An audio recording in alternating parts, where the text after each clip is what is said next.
মাঝে মাঝে আল্লাহ আমাদেরকে দুঃখ কষ্ট দিয়ে পরীক্ষা করতে চান, এগুলো আমাদের জন্য খারাপ নয়। এই দুঃখ কষ্ট বিপদ আমাদের কোমরকে সোজা করে, আমাদের পায়ের মাটিকে শক্ত করে, চিল্লায় বলেন ঠিক না? প্রতিকূল পরিবেশে কিভাবে বাঁচতে হয় এই দুঃখ কষ্ট আমাদেরকে শেখায়। এজন্য মুমিন বান্দার বৈশিষ্ট্য হচ্ছে দুঃখ কষ্ট বেদনা জ্বালা এগুলোতে সে আপসেট হয় না, সে হাল ছেড়ে দেয় না, সে ভরসা রাখে একজনের উপর, চিল্লায় বলতে হবে তিনি কে? কারণ মুমিন জানে রাত্রি যত গভীর হয় অন্ধকার তমানিসা ভেদ করে সুবহে সাদিক হয়।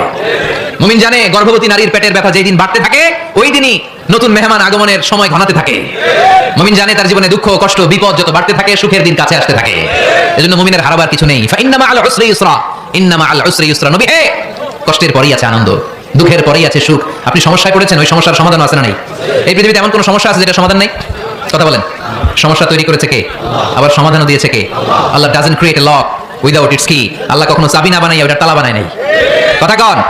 তালাও যেহেতু আছে ওই তালার চাবিও বানিয়েছে কে? মা আনজালাল্লাহু দান ইল্লা আনজালাল্লাহু লাহু শিফা। আল্লাহ দুনিয়ায় এমন কোন রোগ পাঠায় নাই যেই রোগের ঔষধ বানায় নাই, এমন কোন রোগ নাজিল করে নাই যেই রোগের কোনো চিকিৎসা বানায় নাই, হয়তো সেটা আবিষ্কার হয় নাই। অনেকে ক্যান্সারের কথা বলতে পারেন যে হুজুর ক্যান্সার এমন রোগ, এই ক্যান্সার তার নাই কোনো অ্যান্সার, কিন্তু বিজ্ঞানীরা বলতেছে এটারও অ্যান্সার আবিষ্কৃত হচ্ছে। সুবহানাল্লাহ বলবেন না? কিছু কিছু ক্ষেত্রে হয়েও গিয়েছে। এজন্য দুঃখের পরেই আছে সুখ, কষ্টের পরেই আছে আনন্দ। এই দুনিয়াটাই এরকম, কষ্টের পরই আনন্দ। দেখবেন তারাবির নামাজ 20 রাকাত পড়তে কষ্ট লাগে না?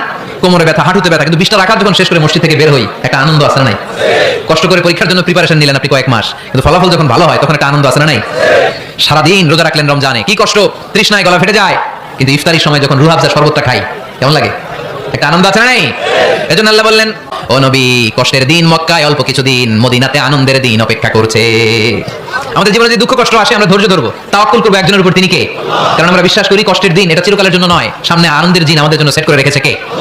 তাহলে আমরা সূরাতুল ইনশিরাহ থেকে 3টা নিয়ামতের বর্ণনা শুনলাম, বিশ্বনবীকে কি সান্ত্বনা দেয়া হলো সেটা শুনলাম।